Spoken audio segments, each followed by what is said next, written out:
I grew up in the 1950s, and my father was a trumpet player. My mother was a record player. During these days, it was a great time for jazz as the popular music of America. I remembered at age 41, if I could have one job in life, what would it be? And the answer came simply to sing. They like to chat about the dresses they will wear tonight. They chew the fat about their dresses and the neighbors fight.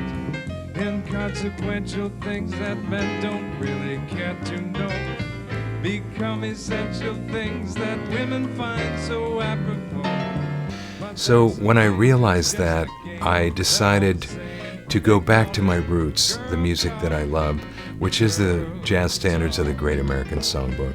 During this period when I had started my business and I was kind of in a hiatus period, I started collecting and listening to jazz, and mostly instrumental jazz. The singers that influenced me were, of course, Louis Armstrong, who is the fountainhead of all, Ella Fitzgerald. Frank Sinatra was an inspiration for me, Sarah Vaughan, the Rat Pack, of course, and all the great singers that followed.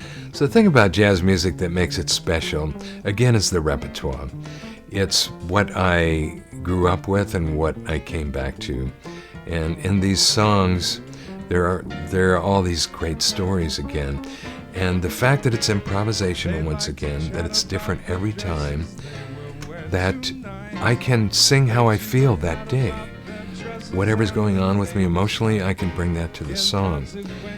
And these songs are really timeless. And like I say, when we are all present in this moment, I call them eternal moments of now.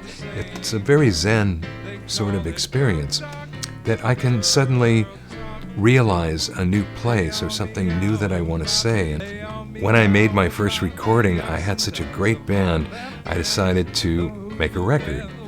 And I hired a music attorney, and we shopped it around, got a lot of lovely thank you letters, and finally got an offer from a label that was a new startup. But I found that they couldn't do more than I could do for myself. So I started my own record label called Kaplan Records. Tim Jackson, who is the festival director, is also the executive director of the CSUMB Jazz Center. And every Monday night we have the best jazz players from the world who come here and want to play there. And it's a compact place to meet a lot of the people in the industry. I think it's hard to tell what the future of jazz music is going to look like, frankly. It's a diminishing population of people that grew up with it, that love the music. It's funny because a lot of people around the world truly embrace this as American cultural legacy, whereas people in the United States don't really appreciate the value of this music.